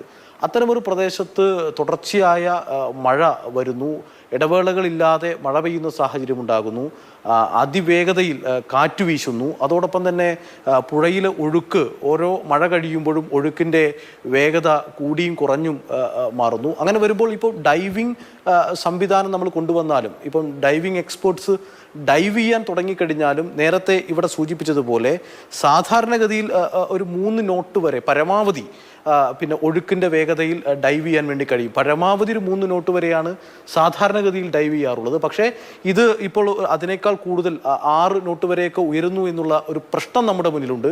അപ്പോൾ എങ്ങനെ ഡൈവ് ചെയ്യാൻ വേണ്ടി കഴിയും? പുഴയ്ക്കടിയിലെ ഈ പറഞ്ഞിരിക്കുന്ന ലോറിയുടെ സാന്നിധ്യമുണ്ട് എന്ന് നമ്മൾ നിഗമനത്തിലെത്തിയിരിക്കുന്ന അവിടേക്ക് കടന്നുപോയി അതിനടിയിൽ നിന്ന്, അതിൻ്റെ ക്യാബിനാണെങ്കിൽ ആ ക്യാബിനുള്ളിൽ നിന്ന് എങ്ങനെ ഈ അർജുൻ ഉൾപ്പെടെ അതിനകത്തുണ്ടെങ്കിൽ അവരെ കണ്ടെത്തുക എന്നുള്ളത് വളരെ ശ്രമകരമായ ഒരു പ്രവർത്തനമാണ്. അത് വളരെ ശാസ്ത്രീയമായി മാത്രം നിർവഹിക്കാൻ വേണ്ടി കഴിയാവുന്ന ഒരു കാര്യമാണ്. ഔദ്യോഗിക നടപടിക്രമങ്ങളുടെയും തീരുമാനങ്ങളുടെയും ഭാഗമായി മാത്രമേ അങ്ങനെ ഒരു കാര്യം നമുക്ക് ഇവിടെ ഏറ്റെടുക്കാൻ വേണ്ടി കഴിയുള്ളൂ. അപ്പോൾ അങ്ങനെ ചില ചില പരിമിതികൾക്കുള്ളിൽ നിന്നുകൊണ്ടാണ് ശ്രമകരമായ പ്രവർത്തനത്തിന് ഇപ്പോൾ നേതൃത്വം നൽകിക്കൊണ്ടിരിക്കുന്നത്. ഇന്നലെയും ഇന്നുമായൊക്കെ കഴിഞ്ഞ ദിവസങ്ങളിലൊക്കെ ബഹുമാനപ്പെട്ട ജില്ലാ കളക്ടറുമായി സംസാരിച്ചപ്പോൾ, പോലീസ് മേധാവിയുമായി സംസാരിച്ചപ്പോൾ, അതോടൊപ്പം തന്നെ ഇന്ന് രാവിലെ മുതൽ ഓപ്പറേഷൻ ആരംഭിച്ചിട്ടുള്ള ഈ ഒരു ദൗത്യം ഏറ്റെടുത്തിട്ടുള്ള മേജർ ജനറൽ ഇന്ദ്രപാലുമായി സംസാരിക്കുമ്പോഴൊക്കെ അവരൊക്കെ പങ്കുവെക്കുന്നത് ഈ പറഞ്ഞിരിക്കുന്ന പ്രതിസന്ധികൾ ഉണ്ട്. അതിൽ നിന്നുകൊണ്ട് നമുക്ക് ഈ കാര്യത്തെ പിന്നെ എങ്ങനെ കൈകാര്യം ചെയ്യാൻ വേണ്ടി കഴിയും, എങ്ങനെയാണ് അതിനകത്ത് നമുക്ക് കണ്ടെത്താൻ വേണ്ടി കഴിയുക എന്നുള്ളതാണ് അവരെല്ലാം പങ്കുവെക്കുന്ന കാര്യം. തീർച്ചയായും കംപ്ലീറ്റ് ആയ ഒരു ഒഫീഷ്യൽ നടപടിക്രമങ്ങളുടെ ഭാഗമായി മാത്രമാണ് ഇവിടെ കാര്യങ്ങൾ മുന്നോട്ട് പോകുന്നത്. ജനപ്രതിനിധികളും അതോടൊപ്പം തന്നെ സ്ഥലം MLA സതീഷ് അദ്ദേഹം ഇവിടെ കേന്ദ്രീകരിച്ച് പ്രവർത്തിക്കുന്നുണ്ട്. അതോടൊപ്പം തന്നെ ജില്ലാ കളക്ടർ, പോലീസ് മേധാവി, മറ്റ് ജനപ്രതിനിധികൾ ഇവരെല്ലാം ചേർന്ന് ഔദ്യോഗികമായ കൂടിയാലോചനയുടെയും നടപടിക്രമങ്ങളുടെയും ഒക്കെ ഭാഗമായിട്ടാണ് ഈ കാര്യങ്ങളെല്ലാം നമ്മളിപ്പോൾ ഏറ്റെടുത്തുകൊണ്ടിരിക്കുന്നത് എന്നുള്ളതാണ്. ഇപ്പോൾ കാര്യങ്ങൾ നമുക്ക് ആ നിലയിലാണ് നമുക്ക് പറയാൻ വേണ്ടി കഴിയുക. തീർച്ചയായും ഇവിടെ ഇപ്പോൾ ഡ്രഡ്ജറിന്റെ അടക്കം കാര്യം സൂചിപ്പിക്കപ്പെട്ടു. കൂടുതലായി എന്തെങ്കിലും സംവിധാനം, കൂടുതൽ എക്സ്പെർട്ടൈസ് ഉള്ള കൂടുതൽ സേനാംഗങ്ങൾ അല്ലെങ്കിൽ കൂടുതൽ സാങ്കേതിക സംവിധാനം അങ്ങനെ എന്തെങ്കിലും ആവശ്യമുള്ളതായി തോന്നുന്നുണ്ടോ? അല്ലെങ്കിൽ അങ്ങനെ ആവശ്യം ഈ റെസ്ക്യൂവേഴ്സിന്റെ ഇടയിൽ ഉയർന്നു വന്നിട്ടുണ്ടോ?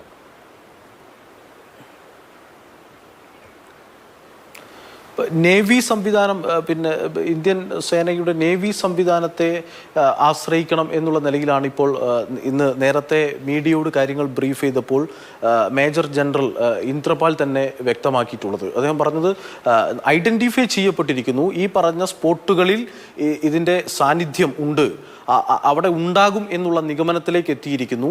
ഇനി ഡൈവ് ചെയ്യാൻ ആവശ്യമായിട്ടുള്ള സാഹചര്യം നമ്മുടെ മുന്നിലേക്ക് വരേണ്ടതുണ്ട്. അതിന് പിന്നെ ഡൈവിംഗ് എക്സ്പേർട്സ് ആയിരിക്കുന്ന നേവി ഉൾപ്പെടെയുള്ള സംവിധാനങ്ങൾ, അവരുടെ സംവിധാനങ്ങൾ അത് തീർച്ചയായും ആ കാര്യത്തിൽ ഒരു ശ്രമം നടത്തേണ്ടതുണ്ട്. അത് ജില്ലാ ഭരണകൂടത്തിൻ്റെയും ഗവൺമെൻറ്റിൻ്റെയും ഒക്കെ ഒരു പെർമിഷനോട് കൂടി അവരുടെ എല്ലാം ഒരു മേൽനോട്ടത്തിൻ്റെ ഒക്കെ അടിസ്ഥാനത്തിൽ കാര്യങ്ങളെ കൃത്യമായി വിശകലനം ചെയ്തുകൊണ്ട് എന്ത് നടപടിയിലേക്ക് നേവി സംഘം പോകണം എന്നുള്ളതിനെ സംബന്ധിച്ച് തീരുമാനിക്കും. നേരത്തെ MP സൂചിപ്പിച്ച പോലെ നാളെ രാവിലെയോടുകൂടി തുടർന്നുള്ള നടപടികൾ ആരംഭിക്കും. ഇപ്പോൾ അവിടെ പിന്നെ ബൂം ലെങ്ത് ക്രെയിൻ ഉപയോഗപ്പെടുത്തിക്കൊണ്ട് മണ്ണ് മാറ്റി, പുഴയിലേക്ക് ഇറങ്ങിയിരിക്കുന്ന മണ്ണ് പരമാവധി മാറ്റി നാളെ സൗകര്യപ്രദമാകുന്ന വിധത്തിൽ ഡൈവ് ചെയ്യാനും അതോടൊപ്പം തന്നെ മറ്റ് നടപടികൾ, തെരച്ചിൽ നടപടികൾ സുഗമമായി നടത്താൻ കഴിയാകുന്ന ഒരു അന്തരീക്ഷം അവിടെ ഒരുക്കിയിട്ടുണ്ട്. അതാണ് ഇപ്പോഴും രാത്രിയും അവിടെ തുടർന്നുകൊണ്ടിരിക്കുന്ന പ്രവർത്തനങ്ങൾ. ഇപ്പോൾ നമ്മൾ കണ്ടുകൊണ്ടിരിക്കുന്ന ചാനലിൽ നമ്മൾ വിഷ്വൽ ദൃശ്യമാകുന്ന ആ കാര്യങ്ങൾ എന്ന് പറഞ്ഞാൽ അവിടെ ഒരു വലിയ ബൂം ലെങ്ത് ക്രെയിനാണ്. ഇപ്പോൾ 2 ബൂം ലെങ്ത് ക്രെയിനുകൾ ഇന്ന് പിന്നെ സംഭവം നടന്നിരിക്കുന്ന കേന്ദ്രങ്ങളിൽ ഇന്ന് ഉപയോഗിച്ചു കൊണ്ടിരിക്കുന്നുണ്ട്. അത് കൂടിയാകുമ്പോൾ തീർച്ചയായും സുഗമമായി നാളെ രാവിലെ ആകുമ്പോഴേക്കും കുറെ കൂടി കാര്യങ്ങളിൽ നമുക്ക് വ്യക്തത ഉണ്ടാക്കാൻ വേണ്ടി കഴിയുമെന്നാണ് കരുതുന്നത്. തീർച്ചയായും എന്തായാലും ഒരു പോസിറ്റീവായ കാര്യം സംഭവിക്കട്ടെ എന്ന് നമുക്ക് പ്രതീക്ഷിക്കാം. ശ്രീ മോഹൻപിള്ള, ഇനിയിപ്പോൾ താങ്കളുടെ ഒരു നോട്ടത്തിൽ നേവിയുടെ ഏറ്റവും പ്രധാനപ്പെട്ട ആളുകൾ തന്നെ ഈ കാര്യത്തിൽ മേൽനോട്ടം വഹിക്കുന്നുണ്ട്. ഇന്ത്യൻ നേവിയുടെ ഡൈവർമാരെക്കാൾ മികച്ച ഡൈവർമാർ ഉണ്ടാവാൻ സാധ്യതയില്ല തന്നെ. അപ്പോൾ ആ ടീമിനെ സംബന്ധിച്ചോ അവരുടെ എക്സ്പെർട്ടൈസിനെ സംബന്ധിച്ചോ യാതൊരു സംശയങ്ങളുമില്ല. ഇനി എന്തൊക്കെ ചെയ്യാനുണ്ടെന്നാണ് താങ്കൾ വിചാരിക്കുന്നത്? എന്തെന്ന് ചോദിച്ചു കഴിഞ്ഞാൽ, ഇന്ന് ഈ ഇൻ്റലിജൻസ് ബരീഡ് ഡിറ്റക്റ്റിംഗ് സിസ്റ്റം IBOD ഉണ്ട്. അതിൽ നിന്ന് എടുത്തിട്ടുള്ള സ്കെച്ച് അല്ലെങ്കിൽ ഇമേജ് ഇമ്മീഡിയറ്റായിട്ട് അത് പുറത്തു വിട്ടിട്ട് ഇന്ത്യയിൽ let it go outside as well പബ്ലിക്കിന് കൊടുത്തിട്ട് ഒരു കൺട്രോൾ സെല്ലോ എന്തെങ്കിലും വെച്ചിട്ട് ഗാദർ എക്സ്പേർട്ട് ഒപ്പീനിയൻസ് എന്ത് ചെയ്യാൻ പറ്റും. പലർക്കും പല ഐഡിയാസ് ഉണ്ടാവും. അതുപോലെ തന്നെ വൺ ഓഫ് ദി പേഴ്സൺ, ഇപ്പം ഒരു ആൾ പറഞ്ഞത് ഞാൻ ശ്രദ്ധിച്ചു, അവിടെയുള്ള ഈ ഡീപ്പ് ഡൈവേഴ്സ് കടലിലൊക്കെ പോകുന്നവരുണ്ടാവാം. അപ്പം അതിൻ്റെ സാധ്യത നമ്മൾ തള്ളിക്കളയാൻ പാടില്ല. രണ്ടാമത് എനിക്ക് പറയാനുള്ളത്, അതായത് 97-ൽ ഇതിൽ സിമിലറായിട്ടുള്ള ഒരു എക്സ്പീരിയൻസ് കാസിരംഗ, അതായത് ബ്രഹ്മപുത്രയിൽ ഉണ്ടായപ്പോൾ അതിന് പ്രത്യേകിച്ചിട്ട് കാര്യങ്ങളൊന്നും വന്നിട്ടില്ല. ഐ എം ജസ്റ്റ് ഗീവിങ് ഒരു ഇൻഫൻട്രി ലേമാൻ ലാംഗ്വേജ് എന്നുള്ള രീതിയിൽ പറയുന്നത് എന്തെന്ന് ചോദിച്ചാൽ, അന്ന് ഇതുപോലെ തന്നെ അടിയൊഴുക്ക് കുത്തനെയുള്ള അടിയൊഴുക്കായിരുന്നു. അതായത് നീന്തി ചെല്ലാൻ പറ്റാത്ത മാതിരിയുള്ള ഒരു സിറ്റുവേഷൻ വന്നപ്പോൾ അവിടെ ഞങ്ങൾ ചെയ്തത് എന്തെന്ന് ചോദിച്ചാൽ, സാൻഡ് ബാഗ്, അതായത് ചാക്ക് നിറയെ മണൽ ചാക്കുകൾ പറയും. മണൽ ചാക്ക് എത്ര കറണ്ടുള്ള ഇതിലിട്ട് കഴിഞ്ഞാലും ഒരു 2000, 3000 അല്ലെങ്കിൽ ഒരു 5000 സാൻഡ് ബാഗ്സ് ഇട്ട് കഴിഞ്ഞ് വെള്ളത്തിൻ്റെ under current, I am not talking about totally blocking the water flow, under current control ചെയ്യാൻ പറ്റും എന്ന ഒരു തോന്നൽ എനിക്കുണ്ട്. കാര്യം അത് കൺട്രോൾ ചെയ്താൽ, അതായത് ഈ വാട്ടർ ഫ്ലോ ഒരു അണ്ടർ കറണ്ട് കൺട്രോൾ ചെയ്യുക എന്നുള്ളതാണല്ലോ മെയിനായിട്ടുള്ള ഉദ്ദേശം. അത് കഴിഞ്ഞാൽ ഈ അവർക്ക് പോസിബിളായിട്ട് അവിടെ നിന്ന് അല്ലെങ്കിൽ ഡൈവേഴ്സിന് ടാർഗറ്റ് ഐഡൻറ്റിഫൈ ചെയ്ത് അവർക്ക് അവരുടെ വർക്ക് ചെയ്യാൻ പറ്റും എന്നുള്ള ഒരു കാഴ്ചപ്പാടുണ്ട്. അത് sand bag it may require more, അത് മൊത്തം ഞാൻ ഓവർഫ്ലോ ഇത് പറയുന്നതല്ല. ബോട്ടം ലൈനിൽ അറ്റ്ലീസ്റ്റ് ഒരു 2 മീറ്റർ ഇട്ടാൽ അല്ലെങ്കിൽ 3 മീറ്റർ ഇട്ടാൽ അത്രയും ഫ്ലോ അത് അണ്ടർ കറണ്ട് കൺട്രോൾ ചെയ്യാൻ പറ്റും. അത് ഒരു കാരണവശാലും ഒഴുകി പോകത്തില്ല സാൻഡ് ബാഗ് എത്ര ഇത് ഉണ്ടെന്ന് പറഞ്ഞു കഴിഞ്ഞാലും. അത് ഞങ്ങൾ അന്ന് ട്രൈ ചെയ്തതാണ്. ഐ ഡോണ്ട് നോ ഇവിടെ എത്ര എഫക്റ്റീവ് അല്ലെങ്കിൽ ആരെങ്കിലും ഇത് ചെയ്യുന്നുണ്ടോ എന്ന് എനിക്കറിയില്ല. അങ്ങനെ വെച്ച് കഴിഞ്ഞാൽ ആ കറണ്ട് ഫ്ലോ കൺട്രോൾ ചെയ്തുകൊണ്ട് അത് ചെയ്യിപ്പിക്കാൻ പറ്റും. ഒരു ഓപ്ഷൻ അതാണ്. അത് പ്രത്യേകിച്ചിട്ട് ഇതൊന്നുമില്ല. രണ്ടാമത് ഒരു കാര്യം കൂടെ പറയണം. സപ്പോസ് അത് ഇമ്മീഡിയറ്റ് ആയിട്ടുള്ള ആ സ്ഥലത്ത് വേണം എന്നില്ല. മേ ബി ഒരു 50 മീറ്റർ അല്ലെങ്കിൽ 100 മീറ്റർ ബാക്കിലായിട്ട് ചെയ്താലും മതി. കാര്യം അന്നേരം അവിടെ ഒരു എന്താ പറയുന്ന റോഡ് ബ്ലോക്ക് നമ്മൾ ചെയ്യില്ലേ, സ്പീഡിൽ വരുന്ന ഒരു വണ്ടിയുടെ ഫ്ലോ കുറയ്ക്കുക, ആ കുറച്ച് പോകാൻ പറ്റും എന്നാണ് എനിക്ക് തോന്നുന്നത്. ഞങ്ങൾ അന്ന് അത് ചെയ്ത് ഞങ്ങളത് എക്സ്പീരിയൻസ്ഡ് ആണ്. കാര്യം അത് പക്ഷേ ഇതിലായിരുന്നു, ബ്രഹ്മപുത്രയിലായിരുന്നു. അതുകൊണ്ടാണ് ഞാൻ ക്ലിയർ ആയിട്ട് പറയാനുള്ള ഒരു കാര്യം. സാൻഡ് ബാഗ് അത് B require more than 5,000 10,000 sand bags വേണം, മണ്ണ് ചാക്ക്. അത് അവിടെ ഇത് ചെയ്തുകൊണ്ട് വാട്ടറിൻ്റെ, അതായത് മൊത്തം ബ്ലോക്ക് ചെയ്യുക എന്നല്ല ഞാൻ പറഞ്ഞത്, അണ്ടർ കറണ്ട് കൺട്രോൾ ചെയ്യാൻ മേ ബി 2 to 3 2 മീറ്റർ അല്ലെ 3 മീറ്റർ വരെ എങ്കിലും അടുക്കുവാണെന്നുണ്ടെന്നുണ്ടെങ്കിൽ കുറച്ച് ഏരിയയിൽ മാത്രം അത് ചെയ്യുമ്പോൾ തീർച്ചയായിട്ടും അത് വാട്ടർ ഡൈവേർട്ട് ചെയ്ത് പോകും. ഡൈവേർട്ട് ചെയ്ത് പോകുമ്പോൾ നമ്മൾ എങ്ങനെയാണോ ഒബ്ജക്റ്റ് കവർ ചെയ്യാൻ പറ്റുന്നത് നമുക്ക് ഈസി ആയിട്ട് അറ്റ്ലീസ്റ്റ് ഒരു രാഹത്തും കിട്ടുന്ന രീതിയിൽ നമ്മളത് ചെയ്യുവാണെന്നുണ്ടെങ്കിൽ തീർച്ചയായിട്ടും അത് പോസിറ്റീവായിരിക്കുമെന്ന് എനിക്ക് തോന്നുന്നു. അതുപോലെ തന്നെ ഈ സ്കെച്ചും കാര്യങ്ങളും ഇപ്പോൾ തന്നെ ഓൺ ദ എയർ വിടുകയാണ്. വിട്ടതിന് ശേഷം ഒപ്പീനിയൻ എടുക്കുക. അതായത് വളരെ നല്ല, ഈവൻ മറ്റുള്ള സ്റ്റേറ്റുകളിലൊക്കെ ഉണ്ട്, അവർ ഓരോ ഓർഗനൈസേഷനിൽ ഏജൻസി അത് അനലൈസ് ചെയ്തിട്ട് അവർ പറയട്ടെ എന്താണ് ഐഡിയ അവരുടെ. ബിക്കോസ് ഒന്നിനും ഒരു ക്രിസ്റ്റൽ ക്ലിയർ ഐഡിയാസ് ഇല്ല. ഇപ്പോൾ ഒന്നും അങ്ങനെ പറയാൻ പറ്റില്ല. പക്ഷെ ഞാനിപ്പോൾ ഇന്ന് ഇവിടെ മേജർ ജനറൽ തന്നെ വിശദീകരിച്ച ചില കാര്യങ്ങളുണ്ട്. ഭാരത് ബെൻസ് നിന്ന് കിട്ടുന്ന ഇൻഫർമേഷൻ അനുസരിച്ച് ഈ ലോറിയുടെ ക്യാബിനും അതിൻ്റെ ബോഡിയും തമ്മിൽ വേർപെട്ടിട്ടുണ്ടാകില്ല എന്നൊരു സൂചന അദ്ദേഹം നൽകുന്നുണ്ട്. ഒപ്പം ഈ ക്യാബിനകത്ത് ആണ് ആളുള്ളത് എങ്കിൽ അവിടെ ഇപ്പോൾ കുറച്ച് ദിവസം സർവൈവ് ചെയ്യാനുള്ള ഓക്സിജൻ അടക്കം ഉണ്ടെന്ന് ചില ആളുകളൊക്കെ പറയുന്നുണ്ട്. പക്ഷേ വെള്ളത്തിനടിയിൽ ഇത്രയും ദിവസം ഉണ്ടാവുക എന്ന് പറഞ്ഞാൽ അത് നമുക്കതിൻ്റെ ഫെയ്റ്റ് എന്താണെന്നുള്ളത് ഊഹിക്കാം. അപ്പോൾ ഈ വാഹനത്തിനകത്ത്, ഈ ക്യാബിനകത്ത് നിന്ന് ഒരു മനുഷ്യ സാന്നിധ്യം കണ്ടെത്തുന്നതിനെ കുറിച്ച് താങ്കൾക്ക് എന്താണ് തോന്നുന്നത്, ഒരു എക്സ്പീരിയൻസ് വെച്ചിട്ട്? ഇല്ല, എനിക്ക് അത്ര എക്സ്പീരിയൻസ് ഇല്ല. ബട്ട് എന്താണെന്ന് ചോദിച്ചു കഴിഞ്ഞാൽ തെർമൽ ഇമേജ് വെച്ച് കഴിഞ്ഞാൽ തെർമൽ ഇമേജ് വെച്ചുള്ള ഡിറ്റക്ഷൻ എന്ന് പറയുന്നത് ഐ തിങ്ക് ദ ബോഡി ടെമ്പറേച്ചറാണ്. അതായത് ടെമ്പറേച്ചർ വേരിയേഷൻ അനുസരിച്ചിട്ട് ഒരു വാട്ടർ ടെമ്പറേച്ചറിനേക്കാളും വ്യത്യാസമുള്ള ടെമ്പറേച്ചറുള്ള human beings body temperature high ആണല്ലോ ജനറലി ബോഡി ടെമ്പറേച്ചർ ഹൈ ആവുന്നത് കൊണ്ട് അത് ഡിറ്റക്ട് ചെയ്യാൻ പറ്റുന്നതാണ് സാധാരണഗതിയിൽ. ഇത് cabin I am not sure about it, തലകീഴായിട്ടാണ് കിടക്കുന്നതെങ്കിൽ അത് ചെളിക്കടിയിലാണെങ്കിൽ പോലും ആ ഒരു തെർമൽ ഡിറ്റക്ഷൻ എത്രത്തോളം എഫക്റ്റീവാണ് എന്ന് എനിക്കൊരു സംശയമുണ്ട്. അത് എനിക്ക് I have my grave doubt regarding that. അത് എത്രത്തോളം പ്രാവർത്തികമാകും എന്നെനിക്ക് അറിയില്ല. കാരണം വെച്ച് കഴിഞ്ഞാൽ അത് ബോഡി ടെമ്പറേച്ചർ വെച്ച് മാത്രം ചെയ്യുന്ന ഒരു കാര്യമാണ്. അപ്പോൾ ഫർദർ കാര്യങ്ങളിലോട്ട് ഞാനത് കടക്കുന്നില്ല. പിന്നെ രണ്ടാമത് ഇത്രയും കാര്യങ്ങൾ, ഇത് ട്രക്കിൻ്റെ ഈ പൊസിഷനാണ്, അതുപോലെ തന്നെ തടിയെല്ലാം ഒഴുകി അത് 2, 3, 4 ഇത് ചെയ്തതിന് ശേഷമായിരിക്കുമല്ലോ, ആ രീതിയിൽ അവിടെ മറിഞ്ഞതിന് ശേഷമായിരിക്കുമല്ലോ അവിടെ എത്തിയിരിക്കുന്നത്. അപ്പം ബെൻസ് എത്ര തന്നെ സേഫ് ആണെങ്കിൽ പോലും വി ക്യാൻ ഹോപ്പ് അത് കുഴപ്പമില്ല. പക്ഷേ വിൻഷീൽഡ് എങ്കിലും അതേ രീതിയിൽ നിൽക്കും എന്നെനിക്കൊരു ഡൗട്ടുണ്ട്. അതുകൊണ്ടാണ് ഞാൻ generally I have my doubt regarding the thermal detection. തീർച്ചയായും. അതുകൊണ്ട് നമുക്ക് പല പോസിബിലിറ്റീസ് നോക്കേണ്ടതുണ്ട്. എനിക്കൊരു ചെറിയ ഇടവേള അത്യാവശ്യമാണ്. ഇടവേളയ്ക്ക് ശേഷം ഞാൻ മടങ്ങിയെത്തും. ചർച്ച അതിൻ്റെ അവസാന ഘട്ടത്തിലേക്കാണ്. പ്രദീപ്, ഇപ്പോൾ ഇതുവരെയുള്ള റെസ്ക്യൂ, ഇപ്പോൾ 10 ദിവസമായി ഈ സംഭവം, റെസ്ക്യൂ തുടങ്ങിയിട്ട് 7 ദിവസമാവുന്നു. ഇതുവരെയുള്ള മൊത്തം രക്ഷാപ്രവർത്തനത്തിൽ 4 ദിവസം കൂടുതലായി കരയിൽ അല്ലെങ്കിൽ റോഡിലെ മണ്ണിലാണോ ഉള്ളത് എന്ന പരിശോധനയ്ക്ക് വേണ്ടി കുറച്ചധികം സമയം കളയേണ്ടി വന്നു. ഞങ്ങൾ ആദ്യമേ നദിയിൽ എന്ന് പറയുന്നുണ്ട് എന്ന് ഈ രക്ഷാപ്രവർത്തനത്തിന് മേൽനോട്ടം വഹിച്ച MLA തന്നെ പലവട്ടം പറഞ്ഞത് നമ്മൾ ഇന്നും കേട്ടു. കുറച്ച് സമയമെങ്കിലും വേസ്റ്റ് ആക്കി കളഞ്ഞു എന്ന് തോന്നുന്നുണ്ടോ? തീർച്ചയായിട്ടും 4 ദിവസം വരെ വേസ്റ്റായി എന്നാണ് ഞാൻ കരുതുന്നത്. നമ്മുടെ ഡിഫൻസ് എത്തി ആ കാര്യങ്ങളെക്കുറിച്ച് കൃത്യമായ ഒരു പഠനം നടത്തി, അതിന്റെ മണ്ണിടിച്ചിലിന്റെ ആഘാതത്തെക്കുറിച്ച് പഠനം നടത്തി, അതിന്റെ തീവ്രത മനസ്സിലാക്കിയതിന് ശേഷം മാത്രമാണ് അത് പുഴയിലേക്കും മറ്റു ഭാഗങ്ങളിലേക്കും തെരച്ചിൽ വ്യാപിപ്പിക്കാൻ കഴിയും. അപ്പോൾ പോലും നമ്മുടെ ബഹുമാനപ്പെട്ട ബ്രിഗേഡിയർ മോഹൻപിള്ള ഇപ്പോൾ പറഞ്ഞ രീതിയിൽ നമ്മുടെ ഒരു പ്രാദേശികമായ ഒരു ഈ അപകടത്തെക്കുറിച്ചുള്ള അല്ലെങ്കിൽ ദുരന്തത്തെക്കുറിച്ചുള്ള ഒരു അവലോകനം ഉണ്ടായില്ല എന്നുള്ളത് ഇതിലെ വലിയൊരു വീഴ്ചയായിട്ട് നമുക്ക് കാണാൻ സാധിക്കും. കാരണം സാധാരണ ഒരു ട്രെക്കിൽ വെറുതെ അടുക്കി കെട്ടിയിരിക്കുന്ന റോപ്പുകൾ കൊണ്ട് ബന്ധിച്ചിരിക്കുന്ന ഒരു തടി, അത് ട്രെക്കിന്റെ ഒരു പരിധി വിട്ട ചലനത്തിൽ പോലും വാഹനത്തിൽ നിന്നും പുറത്തു പോകാമെന്നിരിക്കെ ഇത്ര വലിയൊരു ദുരന്തത്തിൽ പുഴയിലേക്ക് എടുത്തെറിയപ്പെട്ട ഒരു ട്രെക്കിൽ ആ തടി ഉണ്ടാവുമെന്ന് നമ്മൾ കരുതുന്നത് പോലും മൗഢ്യമാണെന്നാണ് ഞാൻ കരുതുന്നത്.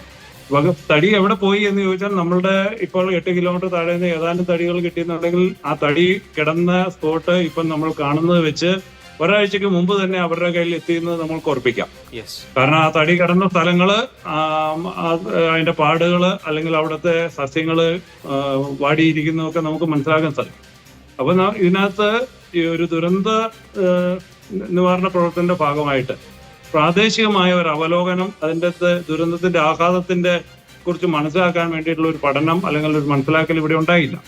4 ദിവസത്തിന് ശേഷം നമ്മളിപ്പോൾ 10ാം ദിവസം എത്തി നിൽക്കുമ്പോൾ ഇപ്പം നമ്മൾ കാര്യങ്ങൾ വളരെ ട്രാക്കിലാണ്. നമ്മൾ അതിന്റെ കാര്യങ്ങൾ ഐഡന്റിഫൈ ചെയ്തു, ട്രെക്കിനെ ഐഡന്റിഫൈ ചെയ്തു. നമുക്ക് ഐഡന്റിഫൈ ചെയ്യാത്ത ഏക കാര്യം നമ്മൾ അന്വേഷിക്കുന്ന അർജുൻ അല്ലെങ്കിൽ മറ്റു 2 വിക്ടിംസ് അത് എവിടെയുണ്ട് എന്നുള്ളതാണ്. അപ്പൊ ഈ അർജുൻ അതിലുണ്ടാകാൻ നമ്മൾ ഭാരത് ബെൻസ് എന്ന് പറയുന്ന ഒരു വാഹനത്തെ മാത്രം നമ്മളിങ്ങനെ എടുത്ത് കാണേണ്ട കാര്യമില്ല. ഇത്ര വലിയൊരു ആഘാതത്തിൽ നിന്നും നമ്മൾ മനുഷ്യനിർമ്മിതമായ ഒരു വസ്തുവും രക്ഷപ്പെടില്ല എന്നുള്ള ഉറപ്പാണ്. അപ്പൊ അതിന്റെ ക്യാബിൻ എത്രമാത്രം ഒരവസ്ഥയിൽ എത്തിയിട്ടുണ്ടെന്ന് നമുക്ക് ചിന്തിച്ചാൽ മനസ്സിലാവുന്ന കാര്യം മാത്രമേ ഉള്ളൂ. അതിനുള്ളിൽ അർജുൻ ഉണ്ടെങ്കിലും ഇനി അർജുൻ അതിനകത്ത് ഇല്ലെങ്കിൽ പോലും നമുക്ക് ആ വ്യക്തിയെ വീണ്ടെടുക്കാൻ ഒരു ഡ്രൈവർക്ക് ഇത്രമാത്രം പ്രതികൂല സാഹചര്യത്തിൽ കഴിയുമെന്ന് ഞാൻ വിശ്വസിക്കുന്നില്ല. അവിടെയാണ് ഞാൻ പറഞ്ഞത്, നമ്മൾ നമ്മുടെ ബ്രിഗേഡിയർ മോഹൻപിള്ള പറഞ്ഞതുപോലെ തന്നെ ഈ ഒരു ടാസ്കിനെ നമ്മൾ പബ്ലിക്കിലേക്ക് വിടുകയും ഫലപ്രദമായ അഭിപ്രായങ്ങളും അല്ലെങ്കിൽ നല്ല ഇതുകൾ വരുവാണെങ്കിൽ അത് സ്വീകരിക്കുകയും അത് നടപ്പിലാക്കാൻ കഴിയുന്നത് നടപ്പിലാക്കുകയും അവരുടെ ഒരു അഭിപ്രായം. കാരണം എൻ്റെ ഒരു സർവീസ് അനുഭവത്തിൽ എനിക്കുള്ളത്, നമ്മൾ റെസ്ക്യൂ ഓപ്പറേഷൻസ് നമ്മൾ എത്ര വിദഗ്ധരാണെങ്കിൽ പോലും എത്രമാത്രം പരിചയസമ്പന്നരാണെങ്കിലും അതാത് സ്ഥലത്തിനും അതാത് പ്രദേശത്തിനും അനുസൃതമായി എന്നെ ഡെവലപ്പ് ചെയ്ത് എടുക്കുന്നതാണ്. അല്ലാതെ നമ്മൾ കഴിഞ്ഞ കാലങ്ങളിൽ ചെയ്ത അതിന്റെ ആവർത്തനമല്ല ഒരിക്കലും റെസ്ക്യൂ ഓപ്പറേഷൻ. ആ ഡെവലപ്പ് ചെയ്ത് എടുക്കണമെങ്കിൽ അതിന് പ്രാദേശികമായിട്ടും നമ്മൾക്ക് മേളിലുള്ളതും അല്ലെങ്കിൽ നമുക്ക് ചിന്തിക്കാൻ കഴിയുന്ന ചില ആളുകളുടെ കയ്യിൽ ഇതിനൊക്കെയുള്ള ഐഡിയാസ് ഉണ്ടാവും. പ്രത്യേകിച്ച് ഞാൻ മുമ്പേ പറഞ്ഞ കാര്യത്തിലേക്ക് തന്നെ വരാം. നമ്മള് കടലിലൊക്കെ ഉണ്ടാവുന്ന വലിയ ദുരന്തങ്ങളിലും ബോട്ട് അപകടങ്ങളിലും കപ്പൽ ഛേദങ്ങളിലും അങ്ങനെയൊക്കെ വർക്ക് ചെയ്തിട്ടുള്ള ധാരാളം പ്രൈവറ്റ് ഏജൻസികൾ നമുക്കുണ്ട്. അപ്പം അവരുടെ അദ്ദേഹം പറഞ്ഞ പോലെ ഈ കാര്യങ്ങളെ നമ്മൾ പബ്ലിക് പുറത്തേക്ക് വിട്ടു കഴിഞ്ഞാൽ നമുക്ക് ചിലപ്പം വളരെ നല്ല സജഷൻസ് അവിടെ നിന്ന് കിട്ടാൻ സാധ്യതയുണ്ട്.